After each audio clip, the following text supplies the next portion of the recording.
fucking had it. I fucking had it. This is it, bro. This is it. I'm an artist. This is what I need to do. Okay, excuse me.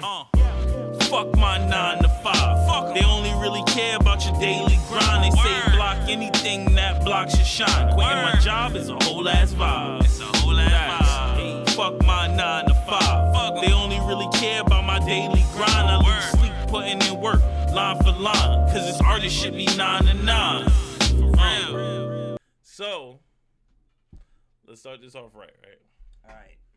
It's your motherfucking boy DOMO SX So Crazy, aka Sxcrazywxrld, aka So Crazy Gaming, aka yo, we back again with another special guest, aka I told you I was gonna do this and I did it, aka we did it before and now we do it again. Okay, aka your grandma's favorite grandson. We back at this bitch. Yeah. So who are you? I'm Paco. Paco what? I'm Paco. That's well. See, you know what's funny about that? So rapper Paco the G Train Bandit, right? Okay. But one of the funny things about it is I never even fully liked that name because it doesn't feel as just like the Paco part's the important part. Mm-hmm. You know what's even crazier though? When I was in high school, I used to do like slam poetry shit, and it was always like they were like, "What should we put on the flyer? It should be Paco Hanlon." Like everybody else had like a Molly Rayner, Adam Faulkner, you know what I mean? Like, and it's like, so what do we put on a poster for our event where you're like a future poet or whatever? And I'm just like, just put Paco. So they would put it. I'd be like, I look back at these posters and it's so funny because it's like high school and college where I was like doing poetry slams, and it would just say Paco as if it was like fucking Prince or something. You know what I mean? Like Seal. Yeah, exactly. Like this single name. It felt like extra fucking weird that it was like almost like a artist statement that I was like, oh, I'm the one named artist. Like, nah, I don't know. So it's weird. So yeah, Paco the G Train. The Paco thing is consistent, but I feel like any version of me, Pac Diggity, something like that. Like there's different alter egos there too. So you know, Paco the G Train Bandit is the rapper. Okay, so the rapper in a story. Well, below we have fuck social media. So it doesn't matter what you go as a handle of social media, you will not find this character. Okay, I'm not on the social media. Which anymore. Let's be real, I feel like that's a new day and age. It's a new day and age when we're like. I feel like we're trying to preserve as much humanity as we can. Oh yeah. In like this like weird tech ran life. Mm-hmm. You know? Yeah, it's almost like your diet. You know what I mean? It's like I feel like I'm getting too much. Like even my screen, like I look at it all the time, and it fucking like stimulates my brain in all the right ways. So I'm like addicted to it, and I can feel myself reaching for it and shit like that. So like I'm trying to get out of that. It's like when you're eating and you're eating too much junk food, and you know it's like I just want more of this because I've been eating it, and now you know, and then trying to like undo that habit. That's what I feel like the social media thing is for me. I mean, you know, shout out to you if you love social media. I used to love social media in some ways. I miss memes. I miss a bunch of shit. If memes are even a thing anymore, I'm old. I don't even know what they do anymore. Yeah, so it was just like trying to get more humanity back in my life, you know what I mean? Because it was all starting to feel fake. And so, you know, I don't know. That's just me right now, too. I also stopped drinking, so, you know, I'm trying to get all the toxic shit out of my life. That's real. So that is a long example. I guess from the point of, like, all in all, yes, we're trying to preserve whatever humanity we have. Yeah, right? yeah. And in the best of our abilities, which is what you described. Yeah. You know what's funny? I heard this. So I have a friend of mine who she has like a son, right? And he's coming to the age where he's about to have a cell phone or something like that. And so they got a landline. So that because like his friends would want to call him and shit, right? Like, but they couldn't call him because he didn't have a cell phone. But she was like, I don't know if I want him to have a cell phone, go on social media with that. They bought him a landline, so now he has like a phone to talk to his friends. It's like weird retro, right? It's like a retro thing to do, but it makes a lot of sense if you're trying to sort of like raise your kids in a world that's increasingly sucking them into Matrix, you know? That makes me think because like if I had a kid, right? would I get them a landline? And like, when I think about it now, because I never thought about this. Mm-hmm. If I had a kid, would you get them a landline? No, I wouldn't. You get him a cell phone? I'll give him a cell phone. Why is that? But because I understand how cell phones work now. I know that there's a feature where we can connect all lines to a main line, which would be, as a parent, my line, right? So you'd like operate a spy operation. You'd be low key, yes, absolutely. You have the AI searching for keywords. Yeah, I'm. If we're really gonna get into this right now, we're really gonna get into this. So surveillance state over here. Absolutely. Hold on. What are we talking about right now? Okay, so all right, let's get into this. We were about to talk about artist shit, but let's get into this. If I had a fucking kid, this is artist shit. Yeah. This is Our first life right here. Oh yeah, you just triggered something in me right now. Fuck you. Hold on. If I had a kid. Mm-hmm. And I got a cell phone plan for them, which will be connected to mine, which is already a level of like parent surveillance, right? Because I want you on my plan to bare minimum. The kid's not bare gonna be able minimum, to pay right? for their own plan. Right. So bare minimum, you're on my plan, which I already have control of. Mm-hmm. But will I then go as far as to,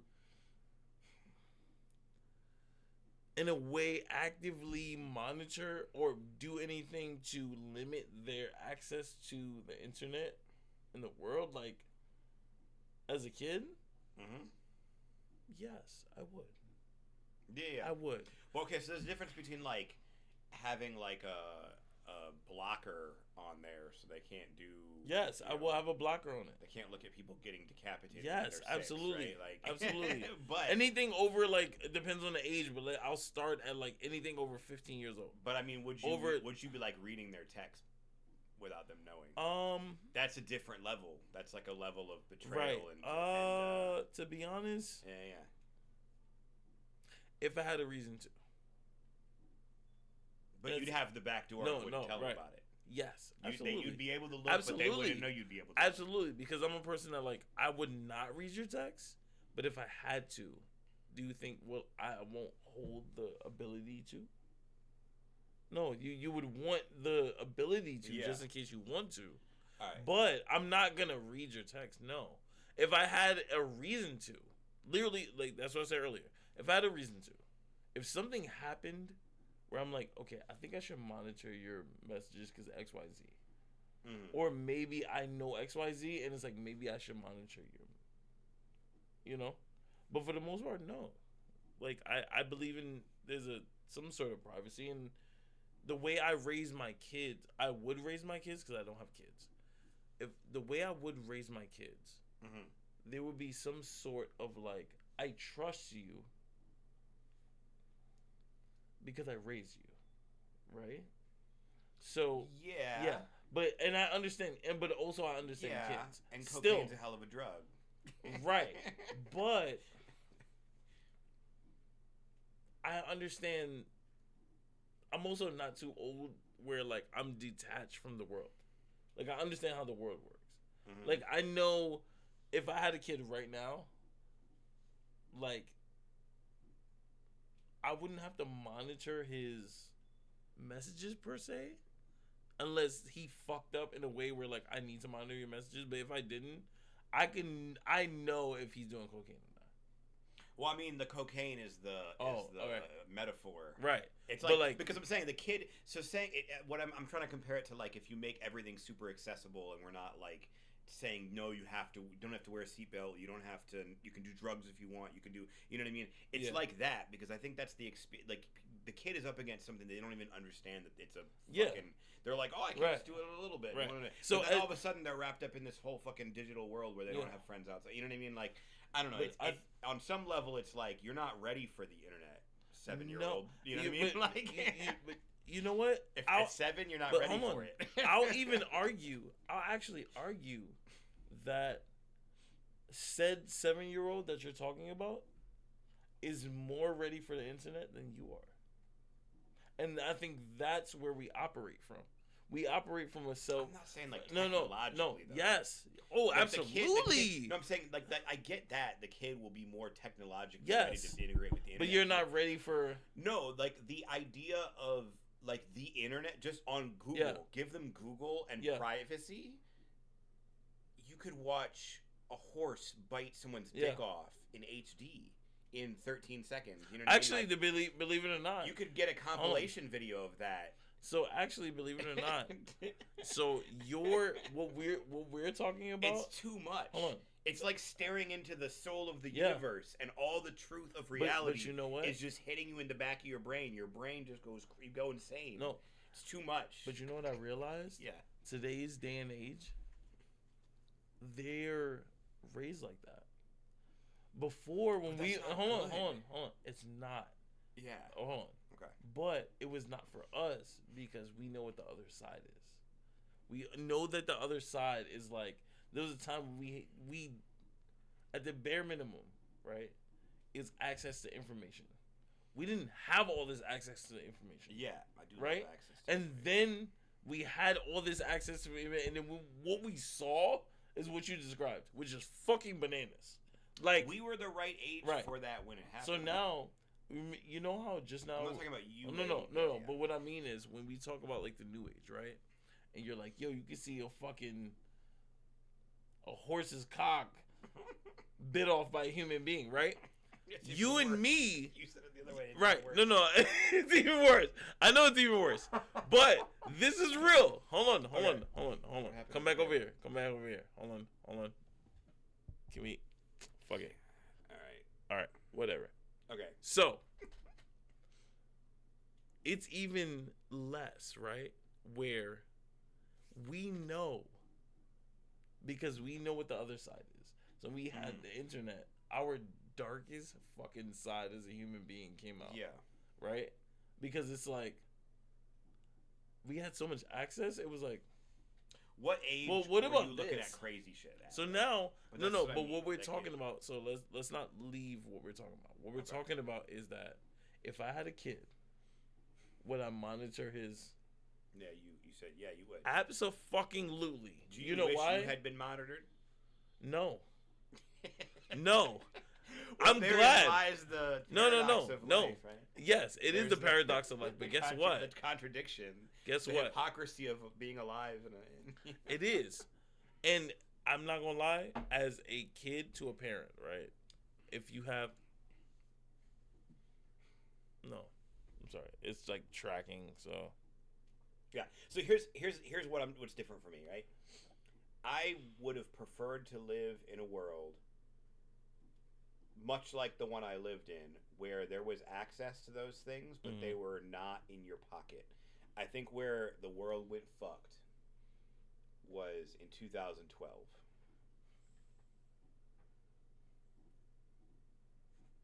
All right. Now. Sorry.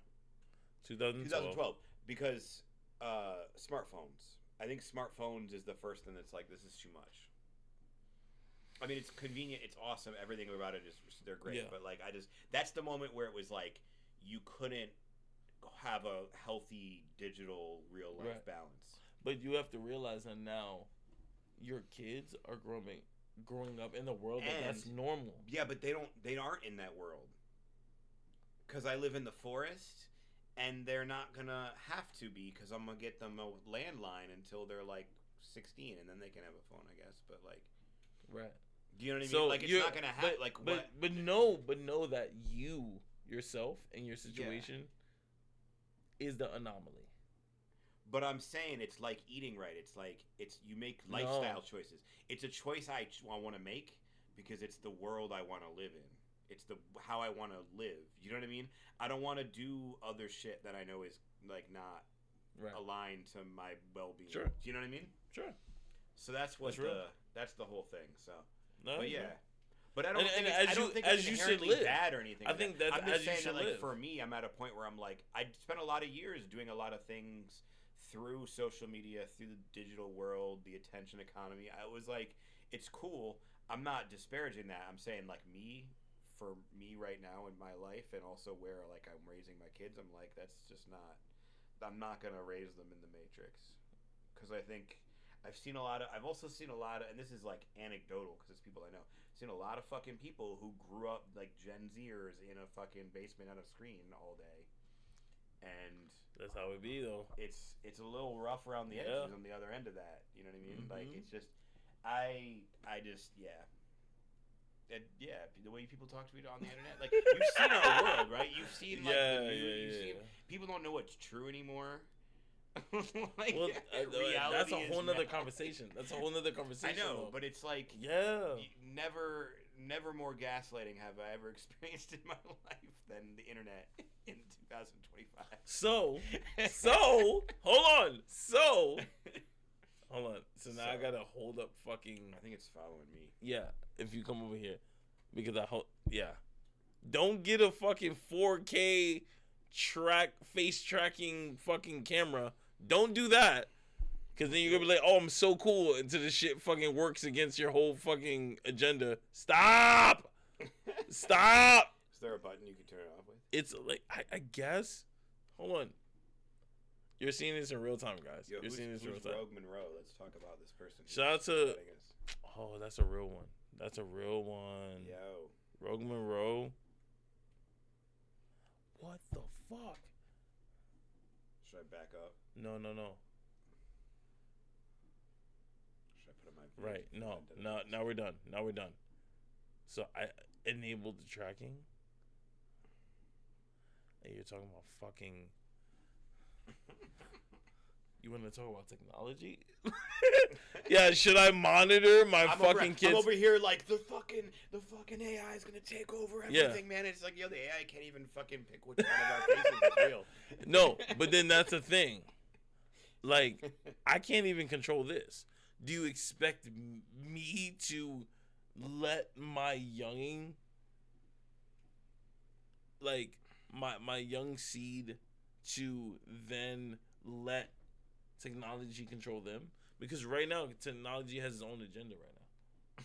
And I'm, as an adult, I'm like, no, bro, I need you to look over here. Like, so imagine as a kid, you don't have the know-it-all to be like, no, blah, blah, blah, blah.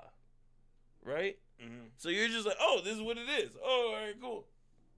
Yeah. So to answer, as a short, to answer the question, yeah, if I had a kid and would I monitor? Absolutely, I would monitor my kids' activity. And they wouldn't know you're monitoring them. Absolutely, bro. They would know. No, You wouldn't know. No, you know what? To be honest, I would tell them. Because that's the thing I think I'm down for too. It's like, all right, I would. Like, I want people to know the limitations of their communication, right? Yeah. Like, if you're like, you can have a phone to text people, but no, I might check it, and here's the conditions under which I might check it. Yes, absolutely. I believe that, like, at the end of the day. And if you want to say some private shit, be on the call with somebody. The issue write it down somewhere. Right. The issue with a lot of this shit in the world, and if you want to get really deep into the relationship between parent and child, is communication. The main thing is communication. Yeah.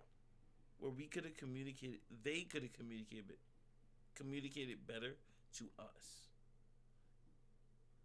And thus knowing that as a child, because we learn everything inherently from the world and from our parents, right? Mm-hmm. With that being said, with our environment, that's where we learn to navigate the world. This bare minimum shit, right? Mm-hmm. Knowing that, there's ways where we can be more communicative as people. Yeah. Right. And I think when it comes to parents,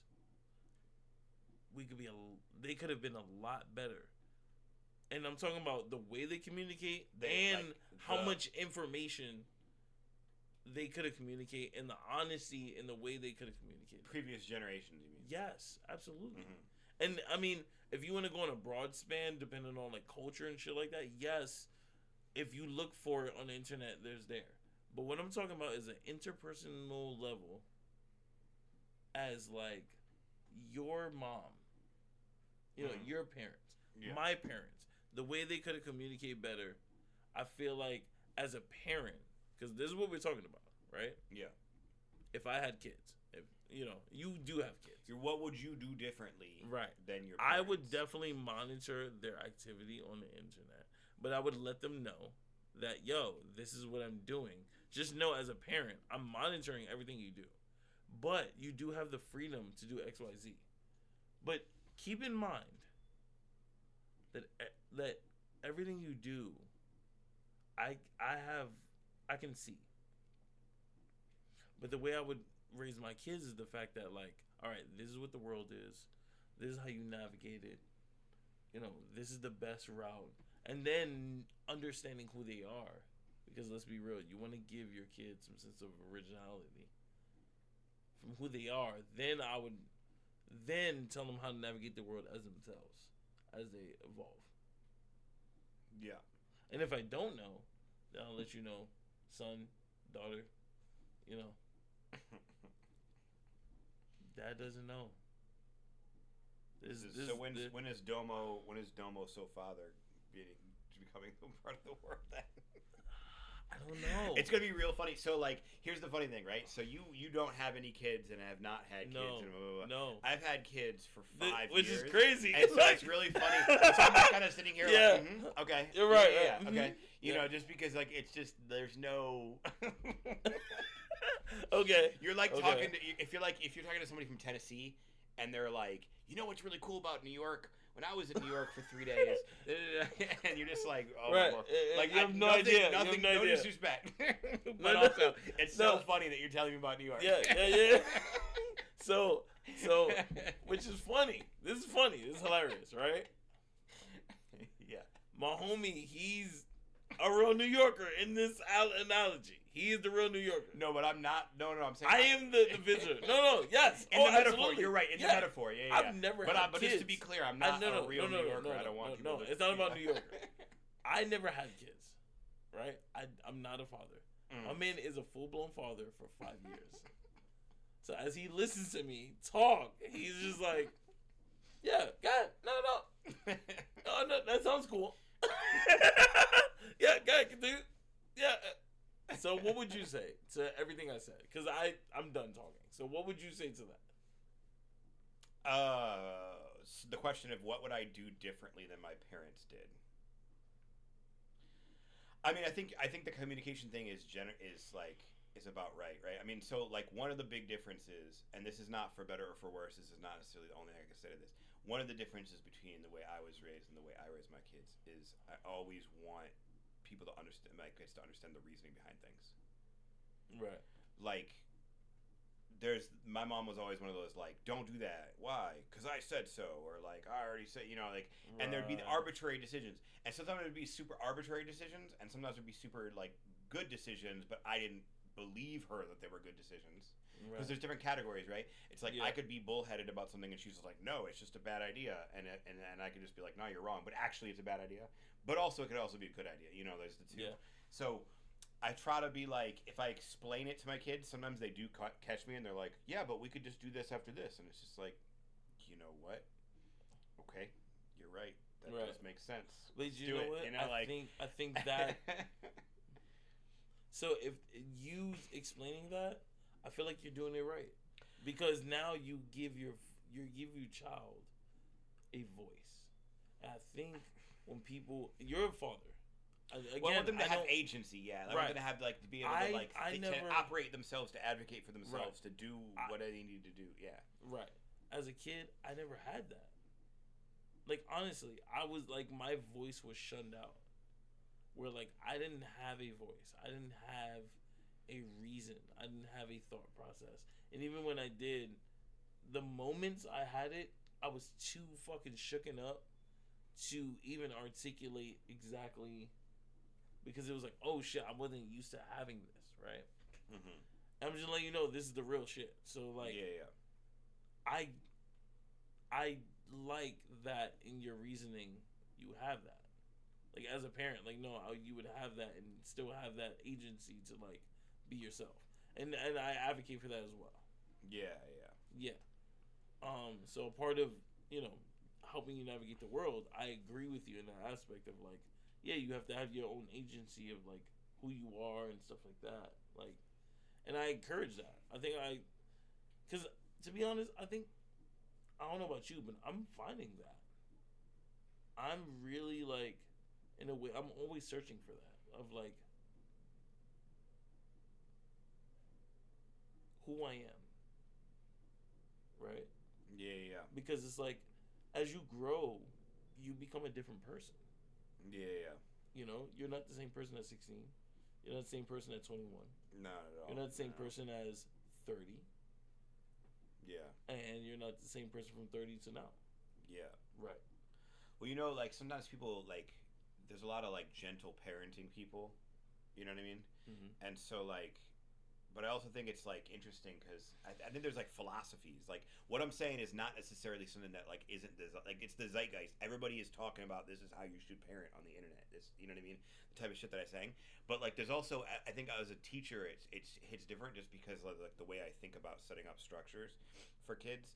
Like, so a lot of parents who are like gentle parenting won't have like firm boundaries on shit. So it's like I'll still have firm boundaries on things. Like it is time to go. It is time for bed. That is a reality. You are going to have to go to bed right now, child. But I'm gonna let you know why. Because if you don't go to bed, you have to go to bed, child. Like I'll explain it to you as many times as you want. But just like at the end of the day, it is 7:30, and that does mean we're going to bed. Right. Like just period. And you know that. So like, what are you acting like you don't know that for? Right. Like it's every single fucking day. It's 7:30. So like, you know what I mean? Like that kind of thing. Or if the kid's just like, no, but I want to stay longer. He's like, no, but we have to go because we have to get home before this time. But I want to stay. And it's just like, okay, but we can't because, you know, we have to get home by this time because this person's coming, right? And, you know, it's like that kind of thing. So like, it's not like, I feel like a lot of times you talk about parenting and sometimes older generations are just like, oh, they just run all over you, don't they? You know what I mean? Like, it's just like, no, I just make sure they know why I told them no. And I've dealt with that as like an older sibling versus like an adult, where it's like, no, like you have to understand, like you can't deal with this person in this way. You know, there's a certain way to deal with certain people. Yeah. So it's just like, nah, bro. Like as long as they have understanding of the situation, and I can convey to them the understanding, you know. Yeah. Versus, no, because I'm an authoritative figure. Yeah. And it's like, yeah, but you're so human. And there's many times where my parental figure or authoritative figure was wrong. Yeah, and you don't know the reasoning upon why they're. But you have to follow that, yeah. But anyway, yeah. It helps them make decisions too because they know the logic behind why you made that decision. You know what I mean? Type shit. That's like in my head at least. I also think that like there's no way to fucking know what the right answer is because there's no fucking right answer and there's no right answer. So like, as long as you know yourself, this is what I believe in. I don't know if it's right or not. So listen. This is not why we even made this fucking platform. So hold on, art, right? Right. It's not. But you just got a free fucking real grassroots conversation on parenting 101 versus someone that has the idea of parenting. Boom. So I don't know. Take that if you will. So, again, who are you, sir? Oh, artistically. Paco, the G Train Bandit, yes, sir. aka Dirty Life Studio, aka Pac Diggity, aka Paco. Okay. The dopest nerd if you're nasty. Ooh. And if you really know one half of Doug Goose. That's. Oh, shit. Yeah, you did fucking. Yeah. So. This is a good friend we got of some mine. more people in the chat. Porcelain. Yeah. Consistent Sober, we're in a fucking building. So, Consistent Sober is a thing I've been running all month. Every day you show up in your purpose. You know what I'm saying? And that's what it is. Being consistent. Even when you don't want to, even when you're tired, even when you're sad, fighting depression, show the fuck up. Yeah. Show it, whatever it is. You DJ, you fucking write a song, you're a rapper, I'm live streaming every month. You want to be better as a person, you're fucking fasting, you're working out whatever it is. Do that every day. routine. whether you want to or not. Because fuck motivation. Guess what beats motivation every time? Consistency. Yeah. Consistency, bro. And I get it. I fucking get it. Yeah, that's true. That's Yeah. so on the art shit. That's really real, right? Because you gotta put in the time to do the thing and set projects for yourself. That's what I think. It's not even projects. Like, but for me, that's what I always do. Oh. So if I'm like, I need to make sure I'm being consistent, I'll set something like, oh, I'm gonna do this by this date. When I have like an audience for something, or when I need to produce it for some reason, that's when it ends up happening. So let me ask you this. Yeah. So now, do you gain more motivation from major like projects and like an actual like this is the thing like a deadlines? Do you get more motivation from deadlines or your purpose innately? Of like I think and it's the structure. I mean, it sounds antithetical, but like it's the structure. Like the idea that like it's like working out. If I do it every morning when I wake up at 7, it just becomes really easy and routine, and you get used to it, and you're not like dreading it. It just is what you do. You just do the thing you're doing. You know what I'm saying? With the kids, it's just like it's 7:30. It's bedtime. We just do that. That's what it is every day. And so like the more you have shit that's consistent in your life, like. I'm wearing the same clothes. I'm doing the same thing. The more you have the space to really think creatively and get a lot of shit done. And like, so for me, it's the structure. And when I don't have a routine, like I'm doing this shit every day, like I never had a writing routine. I never had like a every day between 7:30 and 8. I'm gonna write something every day on the subway. Well, yeah. I'm gonna write something. There wasn't like a consistent. This is the time I do this. So deadlines filled the same purpose. It made it so that I have to get this shit done for this person who I told them I was going to get done by this day, or is going on the internet on this day or whatever. So that way it's like I have some structure, like I have to finish it. Right. Like so I have to start working on it. I can't just not do it. I can't put it off. You know what I mean? So I guess what we're talking about is your purpose and passion and the structure. You're describing the structure of what your passions are in. Yeah.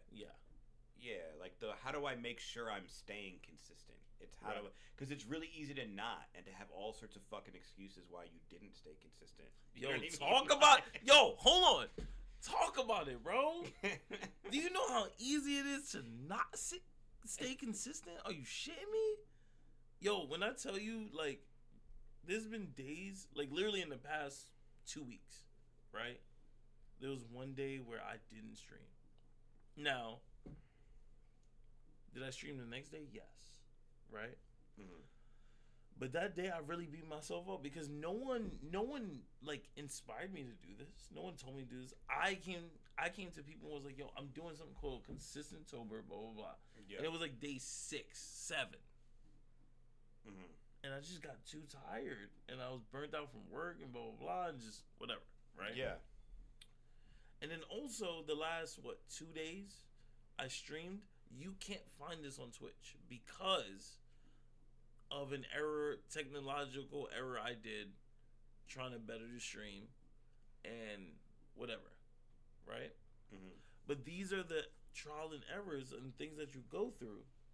Technological errors, feelings within yourself, dealing with the world, where like it's very easy to be inconsistent with whatever you're trying to show up to, right?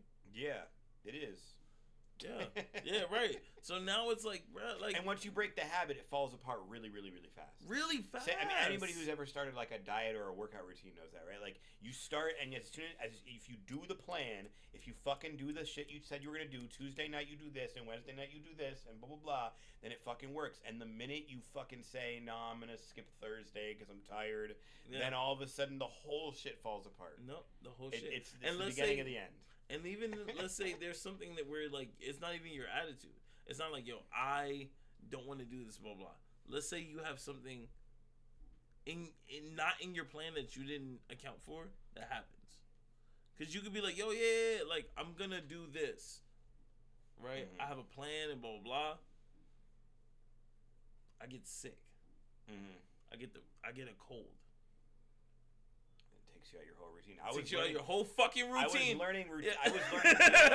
I was learning piano for like 5 months, and then I went to Costa Rica, and I came back, and I've done 1 day since on the piano. That's real shit. It was every single day, and I was really like on a consistent schedule. And then I was out of the country for a little bit. And by the time I came back, I just like couldn't get back into the routine. Yeah, you know what I mean. It's like you know Tev 95. Move up a little bit. You know Tev 95. Yeah, absolutely. So he had those. This is back when I was still on social media. There's a lot of cool shit on social media. I'm just saying. So Tev had this whole thing where he was doing these like burpees every day. Yeah, yeah. But it was just this real consistent messaging of just like, doesn't fucking matter what you do. Don't read a book about it. Don't just do it. Just start doing it. Like, it'll suck. It's great. Fine. Whatever. Just keep doing it. Did you do it today? Did you do it tomorrow? Will you do it the next day? You know, like, that's the only thing that matters is just pick something and fucking do it. And you can change the plan. That's cool. But you got to do it. And if you commit to something for a period of time, you got to do it for that period of time. You know what I mean? I don't know. That it's hard to do that in practice, but the more you like set your life up to value, like, all right, I have to do this, like this type of shit. Yeah. You have to do it. It's not like, will we do it? It's like, no, we have to do it today because we said we are going to do this. And this is the like embodiment of duty, and like the things that we put upon ourselves and the journey that we choose, right? Because before, there's a point where I wasn't doing this. Mm-hmm. But my purpose was to rap. So it was like, yo, make a rap every day. You know? Yeah. Practice your raps. Go to an open mic. Shit like that. And then it was a point of like learning how to DJ. And fucking, did you fucking DJ today? Oh, DJing and like recording the shit. And then analyzing shit, right? Yeah. Now it's this, and it's like, no matter what you do, the power of showing up is very important. Correct? Yeah. And it's the most important part. I agree with that. There's so many things that I've accomplished that, like, I would have never accomplished if I just didn't show up. To be honest. Yep. If I wasn't just present just cause, it's like, yo, so many things. There's so many people I wouldn't have met, so many things I wouldn't have got done. Yeah. You know the biggest reason I sometimes don't show up? When I don't show up, the reason is always because I'm worried it's not going to be good enough. Not always, but like a lot of times. It's like this has always been the problem with writing a verse, because I'm like, oh, if I write 8 bars a day, what if they suck? But that doesn't matter, right? And that's that's one of those barriers to you actually doing the thing. You see what I'm saying? Yeah. So like, I've had to start, like, when we were talking about starting the stream, like I have to get. I'm not naturally like this. I'm fucking anxious about everything. So I've had to. And you were like, when you hear your own music, it's the same thing. You were saying like, oh, I feel weird when I'm putting music on. It's one of those things that I had to get used to, because it's just like, it doesn't serve me to be. It's putting up barriers between me doing more shit. This is what I'm like with. You said this about freestyling all the time. You got to take all the filters of thinking and whatever have to go away. You have to let it go of it. Yeah. And that's the only way you can actually just like do the thing. So I've tried to do that with my own brain. Is like, when I start feeling myself get like, oh, I can't do it if it's not good enough. I second guess myself. It's just like, no, I just have to do it. That's the only criteria. Did I do the thing or no? Right. You have to take out the good and like the bad in your mind mentally. There's no good, there's no bad, there's no like, yo, did I do it good? Did I do it good enough? Do they think blah blah blah? Do I think? No. Naturally, whatever you do it. Yeah. Right? Now if you want to do better naturally, you will naturally be more inquisitive on whatever you're doing, and like do research and shit like that, and then know what the standard is, and then know how to be better and shit like that. Yeah. But from a grassroots point, you have to be in tune with it, right? You have to just do it and show up, and then be in tune with it enough to then, like, you like it and want it enough to be in tune with it enough to fine tune it and like kind of like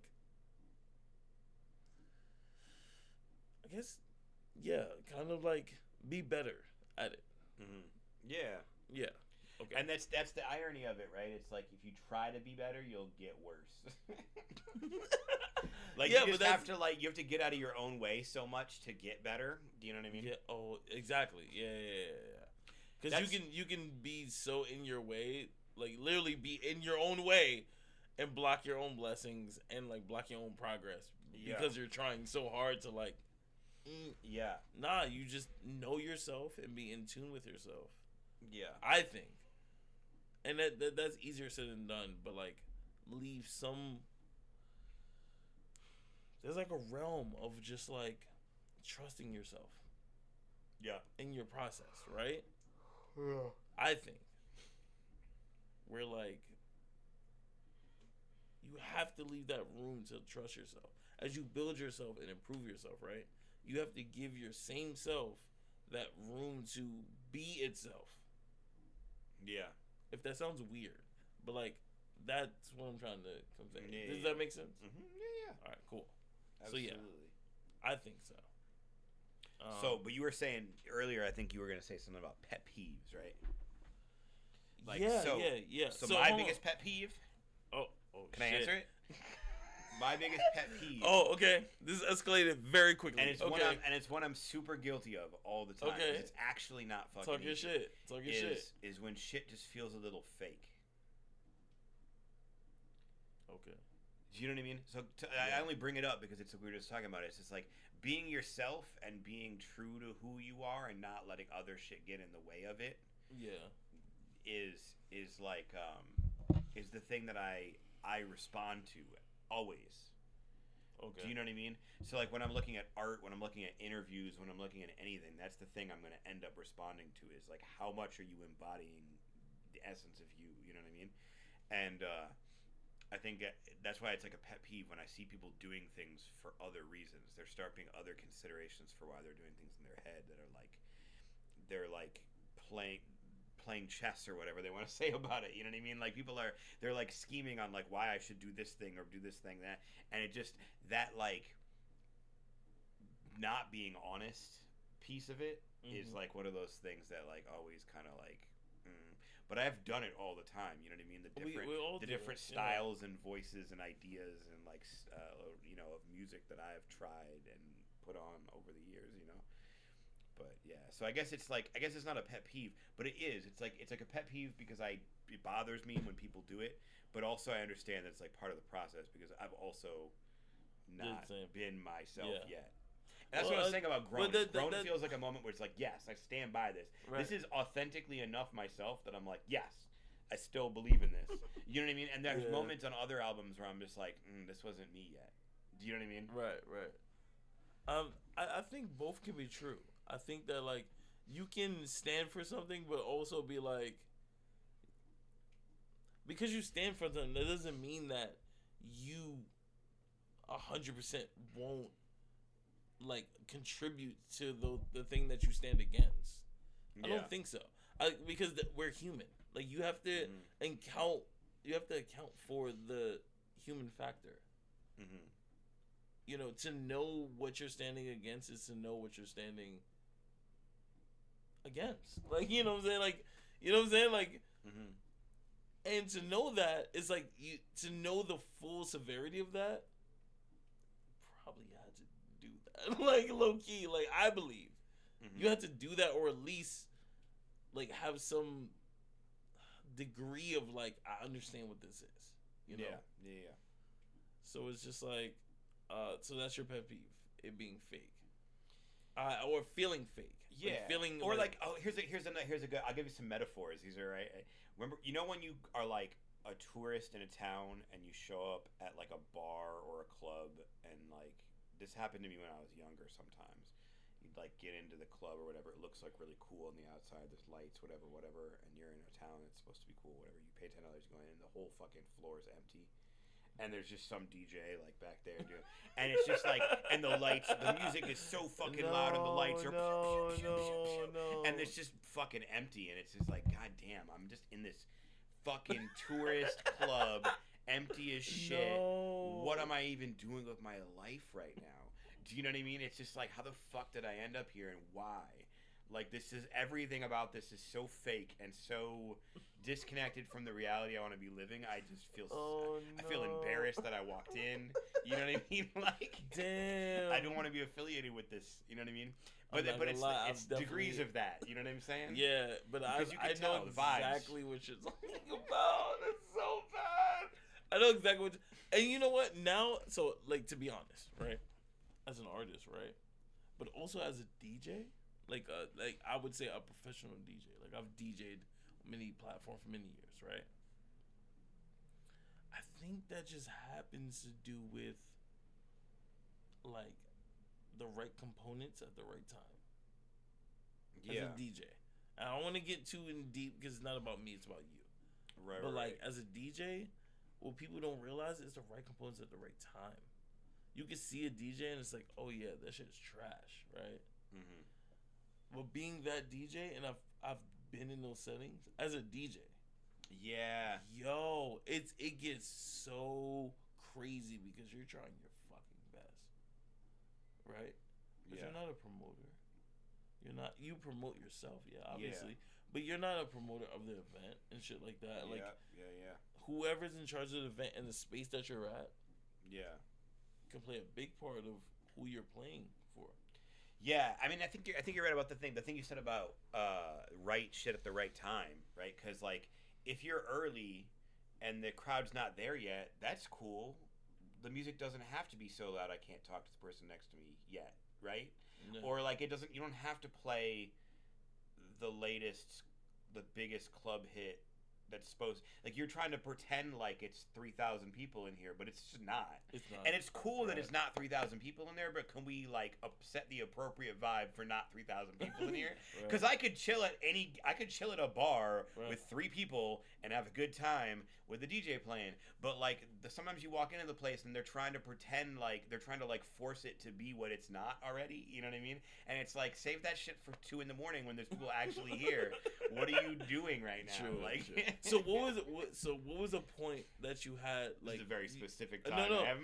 No, that's real. That's why. Like, you know, I gotta ask. I gotta fucking ask, because like the way you said that, there's so much passion behind it. So now it's like, so when was that moment for you? Like, as an artist, I've had that moment a million times. Of my course. entire artist. But pick here's a funny one. Here's a really funny one. Like, Yo, Brooklyn Wildlife. Okay. 4th of July party outside. It was in a backyard. Whoa! Your brother performed a little bit after me. Shh. What? They don't know about this. They will about right now. Oh, so my God! This is 4th of July. That's the day I met Joy.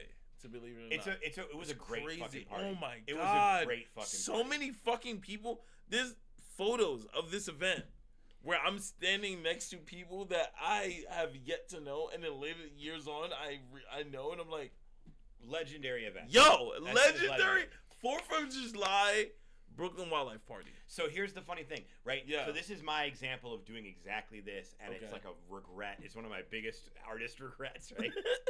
We show up at this party, and Shane, bless his heart, should have told me. He knew that. but Shane Mo, yeah. You know what I'm saying? So we were there. We were supposed to do this show with Chris. It's the first time he booked us for a Brooklyn Wildlife event. We had shown up and rapped in his basement at some point. He was like, "Okay, cool, like come on this thing."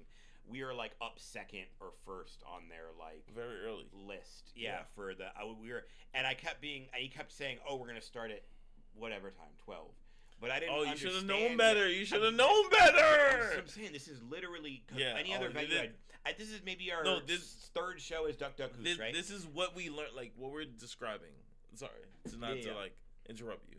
For them, for you, what we're describing is like how we got to this point of like knowledge and wisdom. It's going through these moments right now. So now continue. So I was because like Chris kept being like, "All right, you guys are going to what noon?" And I'm like, "Okay, cool." So I'm like waiting around with the aux cable at like noon. At noon, like 12:30. And there's nobody there. And I'm like, okay. When we start, should I start now? Like, I don't want to. Oh no. But nobody's telling me, right? So, and also like again, Shane's been in bands. But also a lot of the thing is this is one of our first performance. But the other performances we had, they were like actually like you go on at this time kind of events. because there were venues that had like slots, kind of like pianos does. You know what I mean?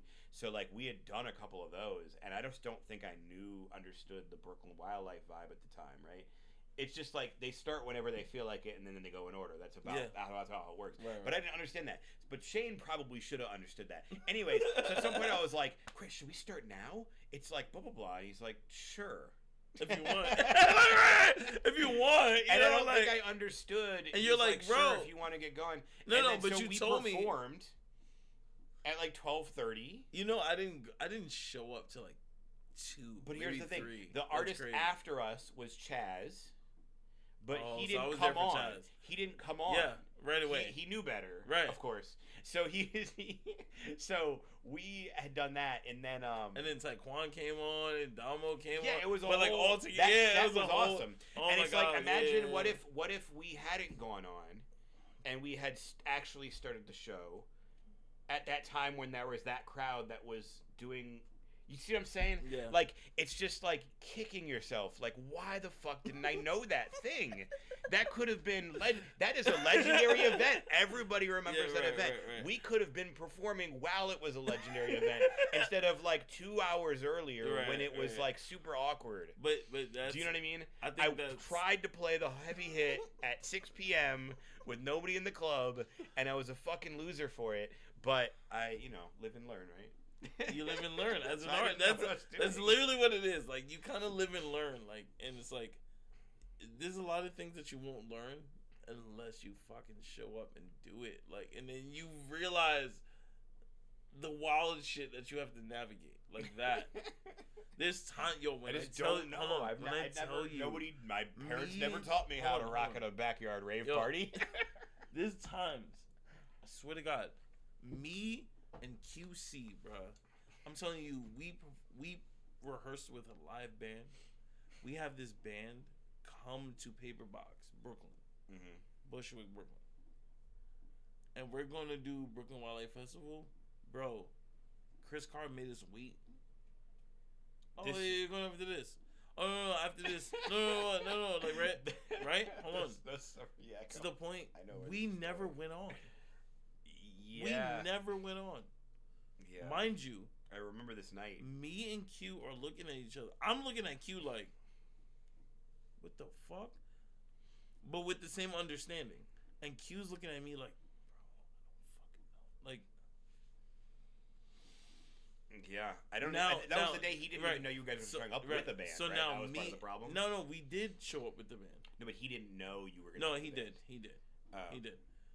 But the problem was we had to both, especially him, because he organized this. But like him and me had to look back at the band and be like, "Yeah, we're not," because mind you, they're there with their equipment. Yeah. Ready to plug in, ready to set up, all this other shit. Full band. Yeah. We talking cymbals, all that shit. We're just holding it like, oh, we're going next? All right, cool. Shit never went on. Yeah. That part's not your fault though. That sucks. No, it's not. But like I'm saying, like though, yeah.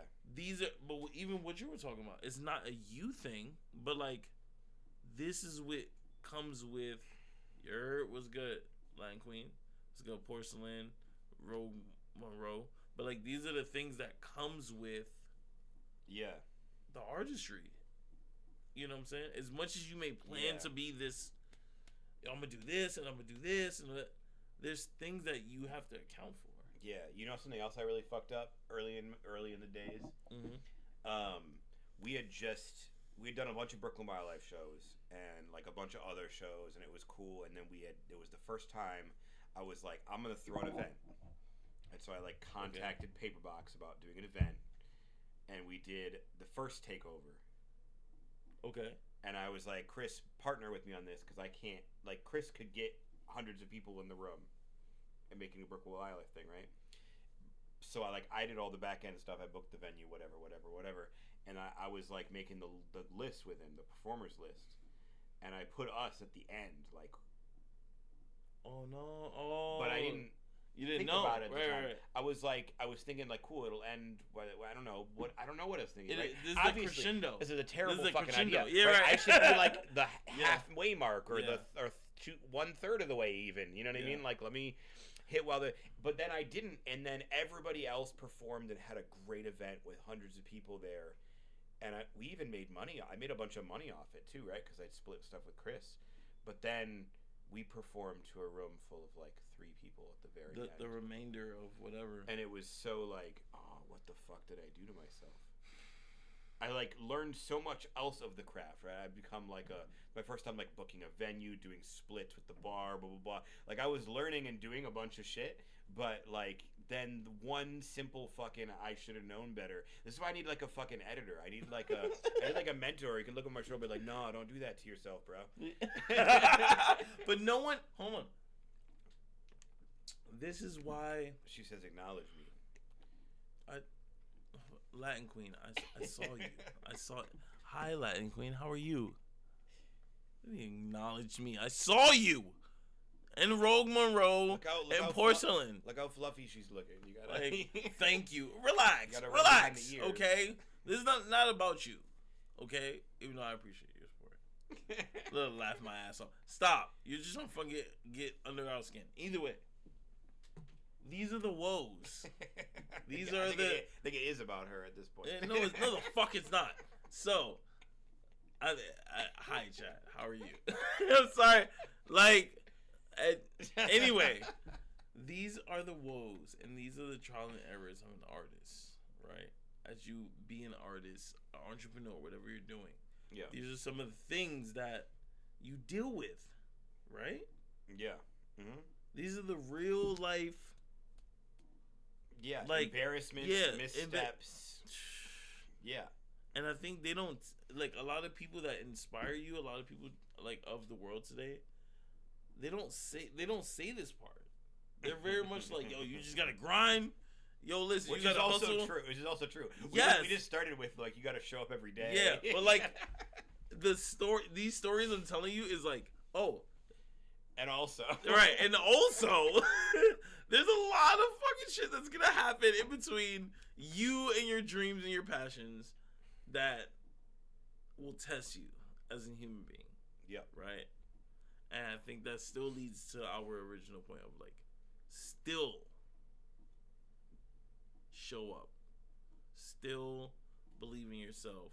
As easy as that may seem to like still find a way to believe in yourself. Still find a way to believe in the process, in your dream, and still show up, right? Yeah. Yeah. So now I'm going to say this. What is those moments? What is one of those moments? One, where you feel like tested your, I don't know, like your artistry, your dream, where it was like this moment of like, yo, I might give up, like, or like I didn't believe in myself, or whatever the case may be. Yeah. So I think one of the things, first off, about like giving up, because I think in some sense you could say I have quote given up, which is an interesting thing, but I don't think it's giving up as much as I've changed what I want to do. So this is what I was saying earlier about like you could change your goal of what you want to show up consistently for. But anyway, so at a time when I was touring, there's this show we did. Me and Mandela had gone up and down the coast, and some of them were fucking great nights. It was like a bunch of people there. We were doing shows with some local rappers we really thought were fucking awesome. You know, shout out to our show in San Francisco with word, I forgot about with Stevie and fuck. Well, it's a good thing they're probably not watching this right now. And then we went there's a whole band that we were in Portland for a show, and like they were really cool. We got to Seattle, and there was a show we were supposed to do at a coffee shop, and we go to the coffee shop, and there's nobody there, and it's just an empty coffee shop, and it was like we drove to this city. And there's an empty coffee shop. And the one person who showed up, this is a really funny part of it, is someone who was a super fan. Like legitimately a super fan. Okay. But was also legitimately like really weird. like really weird, like what you have a really parasocial relationship with me. Like you know everything about. Like I don't even know where you came from, first of all. But apparently like, you're like a Facebook friend of somebody. I don't know how we ended up friends, but like you're one of those people who like comments on all my shit, right? And this person came out. So it was like an empty room at a cafe where the barista was like cleaning up shit, getting ready to close, and we were supposed to like go on and do our sets. But now we had to do it because there's someone who is really fucking excited to be there to see us. Yeah. So we're like, yes, we are doing this show, but at the same time, it's the three of us. It's even this woman who, again, total sweetheart, but like really weird, like really like. But then they're there. But they're there. But she would say things that were just like, yeah. And I don't know. Oh no. So it was, you know. But that was one of those moments when you. So it was like, what am I even doing here? Like I spent money trying to. I'm gonna like most of the tours we did, we like broke even on. You know what I mean? If that, which. Yeah, mostly we broke even on it. It was just like the flight out there that was the thing that sometimes did. But did that like really shift your perspective on like your purpose and like your passions? I'm like, yo. No, it was embarrassing enough to be like, is this the right choice though? And I think here's the thing that's crazy is like it's oh, there's a question Oh, what brand is my sweat? Oh, these. Oh my gosh, there's questions. All right. Yeah. So check Talk this about out. it. This is the dude who I was touring with. His name is Mandela Eskia. Zeus? And he's a fucking brilliant rapper, and he definitely like still does shit. And if you ever seen those videos that are like, so imagine, that's him. But he's incredible, and he's still doing his thing out here. So you know, I don't think there's anything on the back actually. No, but what's on the sleeve though? The sleeve says Bar Supply because that's the name of what this project was. Shout out to Bar Supply. Shout out to Mandela Skia. And then favorite okay, I got a good answer for this one. The favorite places touring. Yeah. So I would also, whenever I ended up in a foreign country for whatever reason, I would also like make a point of doing shows there and then like call it a tour. You know, like I was gonna be in Australia and Cambodia and Vietnam one summer for something, and I was gonna be in Australia already, and then I was like, all right, well I'm doing a tour in Australia, so I did a show in Sydney and I did a show in Melbourne and I did a show in what's that? There's like a town in the north that's like where you go if you want to go scuba diving on the reefs, whatever. So, anyways, so I ended up in Vietnam, and Vietnam was one of the coolest places I toured. It was interesting because there was like a mix. We did these these events that were like hip hop events in Saigon, that were like local hip hop heads, like, and they were like '90s style hip hop heads, but like in Saigon, Vietnam. You know what I mean? So they were really into like the gang stars and all that type of shit, and they had their own scene of like Vietnamese people who like that shit. And then a lot of the shows ended up being like real like tourist beaches, so that it wouldn't be like Vietnamese people at the show. It'd be like Russians and Norwegians and like all sorts of people from all over the world who were vacationing in like Mui Ne or something like that, and we would be like the entertainment at the bar. And so that was like a little weird because it was like not, it felt like it was like, you know, I'm like a Vegas comedy show or something, you know what I mean? Like I'm just entertainment for whoever happens to be at the resort, you know what I mean? Right. And that was a little different, but it was cool. It was a really cool experience just being like, and then in Ireland, the other big one was Ireland because that show was so big, and it was in this town called Drogheda, and Drogheda is like, it's kind of a small town, but they had this open mic event, but like hundreds of people would come out to it every week. And so I went at the open mic one week, and then the next week they were like, hey, you should just come back and do a feature. We fucking loved that. I guess they were like, don't see a lot of rappers out there. So I was like, okay, cool. And the time I came back, it was like double the crowd, and everybody was like, it felt like a stadium the way people were like engaging with it. I was like, and it was like the Mucho Gusto era. So it wasn't like my music was all that great at that point, but like people really fucked with it, and it was really cool. It was one of my favorite things. Dope. So now, I'll say this. So now, with that being said, with all the ups and downs, you know, all the things you've been to, right? All the things you've been through, some of your favorite moments. What is a message you have for up and coming artists? I mean, besides, I feel like you put it to up be front. real. Just show up. Like, and again, it doesn't mean you have to be like, oh, I decided I want to learn the piano and now I have to commit 6 years to it. It's like, no, but just like you decided you want to do a thing, so really just start doing it. Mm-hmm.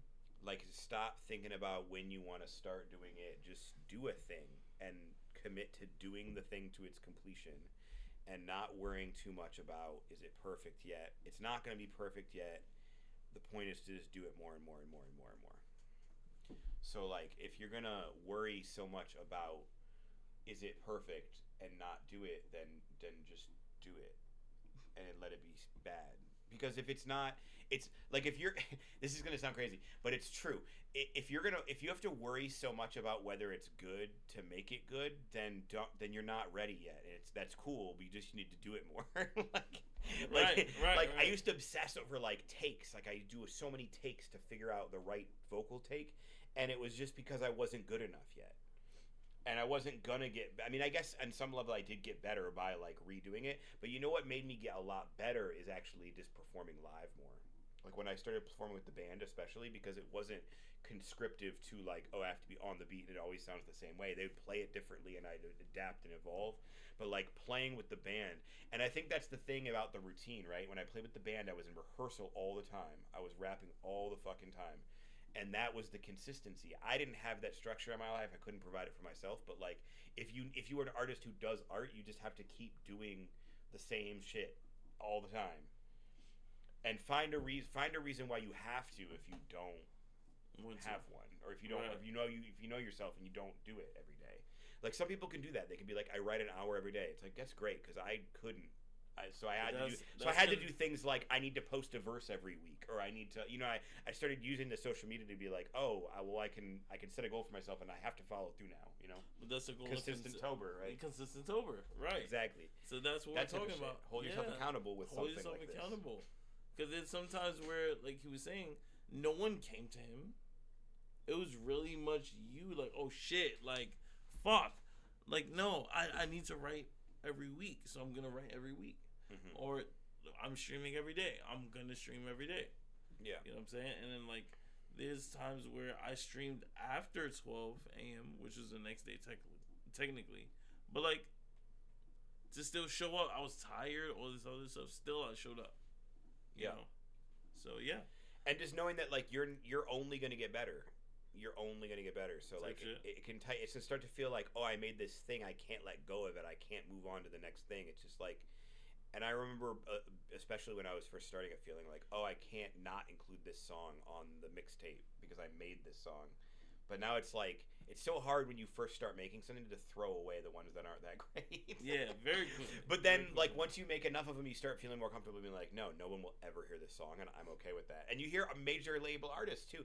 Like, I was hearing this Nicki Minaj interview where she was like, for that, Bedrock is not a great song, but she was talking about the first time she worked with Wayne, she brought a verse, and he was like, nah, I don't like that. And so she wrote, like, 7 more versions of it, and there was one version that he liked, and that ended up on the track. And I was just like, when I heard that, I was like, oh, shit, you wrote 8 verses. Yeah. You didn't like edit one of them. You just like and that means 7 verses were just thrown away. And you didn't try to like use them for the next thing or fit them into something else. It was just like, that's it. You just throw them away. Yeah, they're not good enough. That's fine. There's so much. Like, there's so much shit that like you recorded that like I never recorded or never spit because it just didn't fit. On like the stuff we made on your songs. Yeah. On any song, yeah. Yeah, because sometimes it just isn't the right thing yet, and that's cool. I think you got to be able to get used to it. There's this Ira Glass quote where he talks about like, I sucked at everything I did when I first started, but the thing I had was really good taste. Like, and the fact that he had really good taste made him hate everything he made because he wasn't good enough yet. But that's the thing, that if you keep working and you know what's good, what good looks like and feels like, then eventually you keep working and working and working and you get better at it. You get your 10,000 hours. And then from there you grow from 10,000 hours. Yeah. Yeah. True. I agree. There's nothing I could say against that. To that I would say I appreciate you and I fuck with you. Yo, thanks for having me on the show. Yeah. This is Consistent-tober. Consistent sober. Consistency's the theme. I mean, I'm sure this has been the theme before, but Yeah. This is like the second guest. This is my homie, my brother, bro, my engineer, my videographer, my spiritual guider. You know what I'm saying? My driver's license instructor. Driver's license instructor. Woo, baby! I helped teach this man how to drive. He did. Yeah. I don't know. I don't have a burn, but I have like.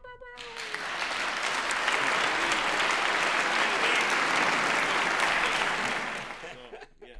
Yo, this bugged me out. I looked over here and saw the stream, and you were going like this, and I was like, oh. And I went to high five. And I was like, oh wait, don't that look was over like there. 2 minutes ago. No. But yeah, peace and love to all you guys, and yeah, man. Like, I don't know. Is there any last things you want to say? No. I want to plug something. Go listen to Grown. It's an album called Grown. Paco, the G-Train Bandit. You're about to hear a song from it when we close the stream in a second.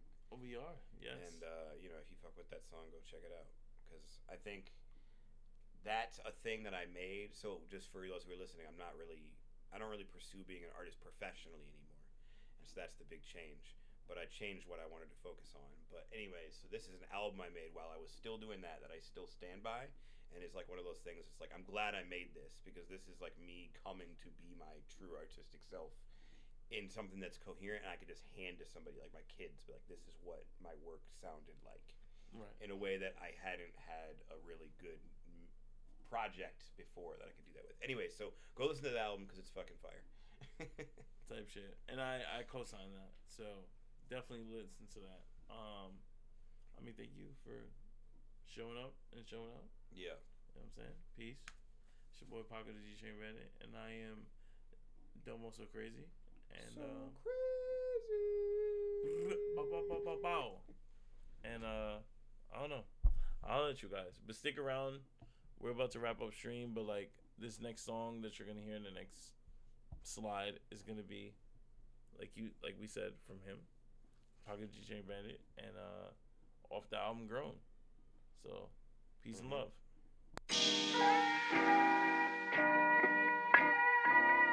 Grown. Yeah. It's called Grown. Yeah. Can I talk my shit? What? Real shit, yeah. Real talk my shit. Can I talk my shit? Can I say a little bit? Can I what? Let me say a little bit. Let me talk my shit, yeah. In the broke down whip, broke down like that split. Let me talk my shit, yeah. Let me talk my shit, yeah. Can I talk my shit? Yeah. Every day we working with you now. You gotta get it for yourself. Have you forgot? You got a whole bunch of excuses why you stop. That's cool, bro. Peace. I'll see you later from the top.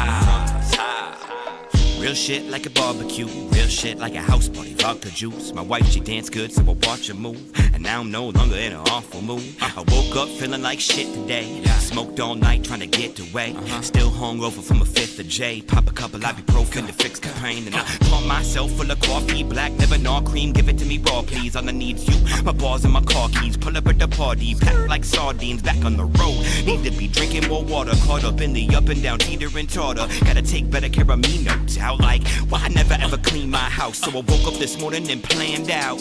I am not looking for handouts. I'm not giving hand downs. Put your hands down. Try to take mine, that's a man down. You are a scam, you a sham, wow. Shut your mouth, don't make a damn sound. Every track is a standout, so I stand ground, I won't stand down. Look. Woke up this morning, I was feeling kinda grown. So I caught a rolling stone. Used that stone to build a home. And I know that even if you die, you got my back. And nobody's ever loved me quite like that. Not like that, that's real shit. Real shit, yeah. Can I talk my shit? Can I talk my shit? Yeah. Let me say a little bit, yeah. Let me say a little bit. Broke down whip, yeah. You can like that split, yeah. Let me talk my shit. Let me talk my shit, yeah. Can I talk my shit? Can I talk my shit? That shit, yeah. Every day we working with you now. You gotta get it for yourself. Have you forgot? You got a whole bunch of excuses excuses why you stop.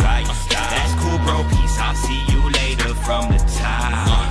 Don't worry, I'm not gonna jump, I'm just thinking about it. Not worth the vodka, but I'm drinking about it. My life's a mess, so I'm gonna figure it out. If my brainwaves hazy, a little bit clouded, man, the song rides, strong vibes. Life's good till I'm on the wrong side, till my car dies. I hit hard times and lose all the files on my hard drive. And I know I should've backed it all up. I should've did all my taxes and stuff, but I did it, so my credit is fucked. Still I won't settle, I'm leveling up. Tell me where the real shit go for the winner. Migrate someplace, it could be a winner. My bro telling me stay woke, man, I've been up. But I learn more every day, never enough. Sunny day outside, take a walk in it. Only fucks with the vibe if it's authentic. Goes double if your vibe too corporate. Got a disease in your head, so it's off with it. About time that I found a way to live life. Shit ain't been right, but I held the lid tight. Finally using my insight, now my goal is insight. 2 shots to rinse on my sins like, whoa. Can I talk my shit? Can I talk my shit? Gotta say a little bit. Let me say a little bit. Let me say a little. Talk my shit. And it broke down with. And it broke down with. And it broke down like that split. Let me talk my shit. You like that? Talk my shit. Can I talk my shit? Can I talk my shit? Every day we working with you now. You gotta get it for yourself. Have you forgot? You got a whole bunch of excuses why you stop. That's cool, bro. Peace. I'll see you later from the top. Grown. Yeah. It's called Grown. Yeah.